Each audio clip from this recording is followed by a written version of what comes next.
Vous êtes de plus en plus à me demander de vous faire une vidéo par rapport à YouTube, et apparemment, la dernière que j'ai faite vous avez plutôt bien plu, donc cette fois-ci, j'en refais une mais sur les titres. Comment je fais pour trouver les miens, quels sont les critères vraiment importants, et les choses à absolument éviter.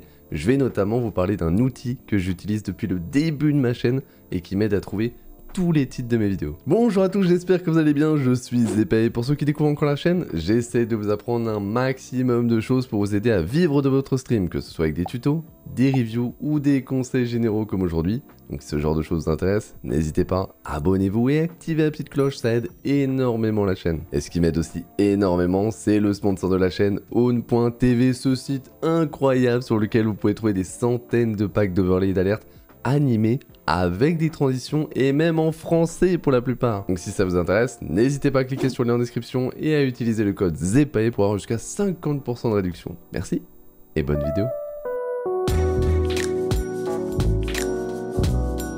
Trouver un bon titre de vidéo, c'est pas toujours simple et pourtant, c'est l'un des points les plus importants si vous voulez qu'elle réussisse sur YouTube et que l'algorithme la mette en avant. Donc on va voir ensemble déjà ce qu'est un bon titre de vidéo, les pièges qu'il faut éviter et enfin, comment je fais pour trouver les miens avec mon outil, qui est l'outil utilisé par tous les youtubeurs que vous connaissez. Alors ce que j'entends par bon titre vidéo, c'est un titre qui va plaire à l'algorithme YouTube, mais aussi donner envie aux gens de cliquer. Et attention, ce sont deux choses souvent très différentes, et il faut en fait essayer de trouver un compromis entre les deux. Ce qu'il faut bien comprendre, c'est que YouTube a un fonctionnement assez basique dans la façon dont il va partager ou non votre vidéo. Et l'un des points les plus importants et souvent délaissés, c'est la recherche YouTube. Faut vraiment que vous imaginez YouTube comme un moteur de recherche, exactement comme Google, et en fait, il y a des personnes qui font des recherches, et YouTube va leur proposer des vidéos en fonction de ces recherches. Donc c'est important que votre titre se rapproche le plus possible d'une recherche qui pourrait être faite par un utilisateur. Par exemple, si je veux vous faire un tuto sur le logiciel Streamlabs, je peux l'écrire de différentes façons. Explication du logiciel Streamlabs, Streamlabs expliqué en détail, ou encore tuto Streamlabs. D'après vous, quelle phrase parmi ces trois a le plus de chances d'être tapée par un utilisateur sur la barre YouTube? Évidemment que si quelqu'un cherche un tuto Streamlabs, il y a de fortes chances qu'elle tape dans la barre de recherche YouTube tuto Streamlabs. Et dans ce cas-là, YouTube va probablement recommander ma vidéo puisqu'elle se rapproche beaucoup de sa recherche. Alors là, j'ai vraiment pris un exemple très précis, simplement pour que vous compreniez le principe. YouTube est un moteur de recherche et plus vos titres de vidéos vont ressembler à des recherches YouTube, plus il va les mettre en avant. Mais attention, ce n'est pas le seul élément à prendre en compte. Là, ce qu'on vient de voir, c'est le SEO, donc Search Engine Optimization, qui est un point très important, mais il y en a d'autres. L'autre chose tout aussi importante à prendre en compte, c'est le taux de clic par impression. Je rappelle ce que c'est pour ceux qui ont oublié, c'est le pourcentage de personnes qui vont cliquer sur votre vidéo quand ils voient soit la miniature, soit le titre, soit les deux. Et forcément, pour pouvoir augmenter ce pourcentage, eh bien on va jouer sur la miniature ou le titre. Donc d'un côté, il faut faire en sorte que votre titre ressemble à une recherche YouTube, mais en même temps, il faut aussi que le titre donne envie de cliquer sur la vidéo. Et la proportion entre les deux va varier en fonction de la vidéo. Parfois, ce sera quasiment impossible de faire en sorte que le titre ressemble à une recherche YouTube, et d'autres fois, ce sera très difficile de donner envie de cliquer juste avec le titre. Mais il faut réussir à garder tout ça en tête quand vous faites votre titre, et je dirais même quand vous faites votre vidéo. Parce que forcément,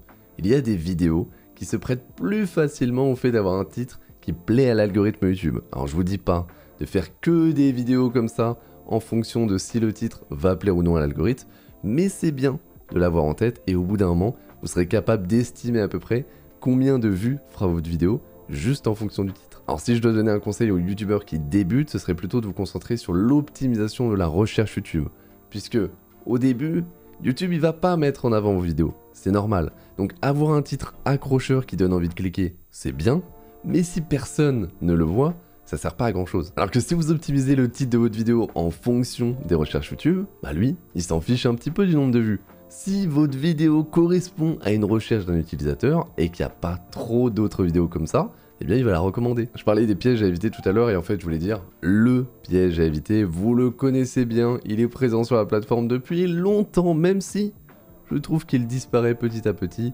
c'est bien sûr le putaclic. Ma définition du putaclic, c'est un titre ou une miniature qui te donne envie de cliquer, mais une fois que tu l'as fait, tu es déçu parce que la vidéo ne correspond pas à ce à quoi tu t'attendais. Dans ce cas-là, pour moi, ça, c'est du putaclic. Je trouve qu'il n'y a aucun souci à essayer de donner envie de cliquer, que ce soit avec une miniature ou un titre accrocheur, tant que l'utilisateur, une fois qu'il l'a fait, il n'est pas déçu et qu'il est satisfait de la vidéo. Et au final, on se rend compte que c'est même plus une si bonne idée que ça, parce que maintenant, YouTube apporte énormément d'attention à la rétention d'audience, qui est le pourcentage de temps qu'un utilisateur va passer sur une vidéo. Plus il est élevé, plus il passe du temps sur YouTube, plus il voit des pubs, et ça, YouTube, il le met en avant. Donc ce genre de vidéos qui déçoivent quelqu'un quand il clique dessus, ça marche plus si bien que ça. Donc c'est un conseil que je vous donne comme ça, essayez de donner envie aux gens de cliquer sur la vidéo, par exemple en jouant avec leur curiosité, mais faites en sorte que la vidéo soit de bonne qualité et qu'ils ne soient pas déçus d'avoir cliqué dessus. Maintenant que je vous ai expliqué les deux façons d'optimiser vos titres, je vais vous montrer l'outil que j'utilise pour optimiser les miens, et en fait, c'est l'outil qui est utilisé par quasi tous les youtubeurs que vous connaissez. Laissez-moi vous présenter TubeBuddy, c'est une extension navigateur qui va vous aider à optimiser vos titres, c'est ce qu'on va faire aujourd'hui, mais aussi à optimiser toute votre chaîne YouTube avec plein de fonctionnalités qui sont vraiment cool. Pour le moment, on se concentre sur les titres, mais si vous voulez un tuto beaucoup plus complet, je vous en reparle en fin de vidéo. Alors vous voyez qu'il y a beaucoup de choses, mais moi je vais me concentrer sur ce qui va nous servir à optimiser notre titre. Pour ça, je vais cliquer sur Keyword Explorer, et là, vous voyez qu'il me demande d'écrire un keyword. Alors un keyword, c'est un mot ou un ensemble de mots qui va être recherché par les utilisateurs. Par exemple, si ici je mets tuto StreamlabsBS, je clique sur Explore, et là, il me donne tout un tas d'informations par rapport à ce keyword, et c'est ça qui va nous aider à trouver notre titre. Ici, vous avez une note attribuée à notre keyword, et il nous dit qu'elle est de 78 sur 100, ce qui est déjà pas mal. Mais si vous voulez voir le détail de comment il a obtenu cette note, c'est juste en dessous. En premier, on a le volume de recherche, donc à quel point cet ensemble mot est recherché par les utilisateurs, et je précise bien cet ensemble de mots, donc tuto StreamlabsBS. Si je m'amuse à enlever tuto et à rechercher que StreamlabsBS, évidemment qu'il y a beaucoup plus de volume de recherche, beaucoup plus de recherche sur StreamlabsBS tout seul que sur l'ensemble tuto StreamlabsBS. Et pourtant, on voit que la note globale a carrément chuté, parce que maintenant, on a 42 sur 100. Pourquoi? Eh bien, si on compare les deux résultats, tuto StreamlabsBS a certes beaucoup moins de volume de recherche, mais il a aussi beaucoup moins de compétition. Donc ça, c'est le nombre de vidéos qui utilisent ce même keyword. Et enfin, juste en dessous, c'est à quel point ces vidéos sont bien optimisées. Donc là, on se rend compte finalement qu'on peut certes toucher beaucoup plus de personnes si on n'utilise que le keyword StreamlabsBS dans nos titres, mais il y aura beaucoup plus de compétition. Et en plus, ces vidéos, elles ont l'air plus optimisées que les autres, donc ça va être très difficile de sortir du lot. Alors que si dans notre titre on utilise tuto StreamlabsBS, on aura moins de volume de recherche, mais beaucoup moins de compétition, et cette compétition a l'air moins bien optimisée. Donc TubeBuddy nous dit que c'est sûrement une bonne idée d'utiliser le keyword tuto StreamlabsBS dans notre titre. Alors évidemment que vous n'allez pas écrire tuto StreamlabsBS dans votre titre si vous ne faites pas un tuto StreamlabsBS, mais à quoi ça sert de savoir jouer avec ces informations? Eh bien, par exemple, moi, je veux faire un tuto StreamlabsBS. Là, on a déterminé que le keyword tuto StreamlabsBS est très bon pour mon titre. Mais, est-ce qu'on ne peut pas trouver mieux? Par exemple, si je m'amuse à changer tuto par tutoriel, qu'est-ce que ça donne?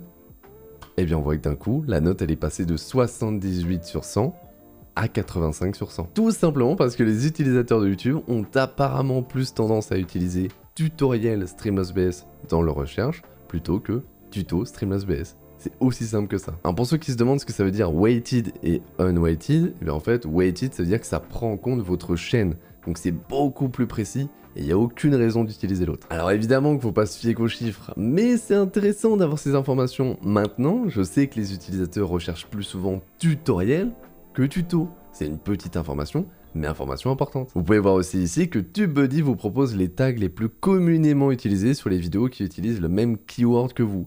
Et ça peut être cool, ça peut être sympa de le savoir et potentiellement de les réutiliser sur votre vidéo. Et vous verrez que TubeBuddy vous propose énormément de fonctionnalités pour optimiser votre chaîne, que ce soit les titres, les descriptions, les tags, tout ce que vous voulez. Donc si jamais vous voulez un tuto plus complet dessus, dites-le moi en commentaire et j'essaierai de le faire assez rapidement. J'espère en tout cas que cette vidéo vous a plu et que vous avez appris un maximum de choses. Si c'est le cas, n'hésitez pas à vous abonner et à activer la petite cloche, ça aide énormément la chaîne pour le référencement. Moi je vous retrouve sur Twitch les mardis, jeudis, dimanche à partir de 19 h ainsi que le vendredi matin à 9 h et comme d'habitude, amusez-vous.